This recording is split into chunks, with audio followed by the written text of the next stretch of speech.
সবাইকে good morning না, এখন গুড আফটারনুন হয়ে গেছে, 12টা বাজতে যায়। তো আজকে কি দুপুরে লাঞ্চ হচ্ছে চলো সেটাই তোমাদের সাথে একটু শেয়ার করবো ভাবলাম আজকে। তো এখানে দেখো চিংড়ি মাছ ভাজা চলছে, চিংড়ি মাছ ভাজছি। আর এখানে হচ্ছে তোমাদের দাঁড়ো দেখিয়ে দিই, এটা তুলে একবার, প্রচণ্ড ফাটে এই মাছটা। এই যে বোয়াল মাছ ভাজা হচ্ছে, আর এখানে কিছুটা আছে ভাজা হবে। আর চলো দেখাই তোমাদেরকে, এইখানে দেখো যে চিংড়ি মাছটা ভাজা হচ্ছে, এই যে এঁচড় ছাড়ানো চলছে, এঁচড় দিয়ে চিংড়ি মাছ দিয়ে হবে। তো ওইখানে এই যে ছাড়ানো হচ্ছে এই যে প্রেশার কুকারের মধ্যে। তো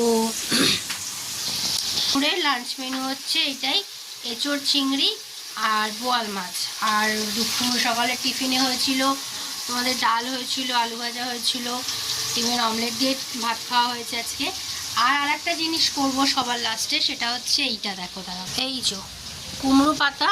এই কুমড়ো পাতাটা একদম আমাদের পুরো নিজেদের বাড়িতেই মানে হয়েছে কুমড়ো গাছটা। তো এই তুলে নিয়ে এসেছিলাম আমি, তো আজকে ওটা বাটা করব বলে। তো এটা একদম বাড়িতেই হয়েছে, কেনা না বাজার থেকে। তো তুলেছি, কিছু কিছু পাতা পেকে গেছে। তো যাই হোক আজকে ওটা বাটা করব। তো এই হচ্ছে দুপুরের আজকে লাঞ্চ মেনু। যদি ভালো লাগে তো অবশ্যই লাইক করে দিও।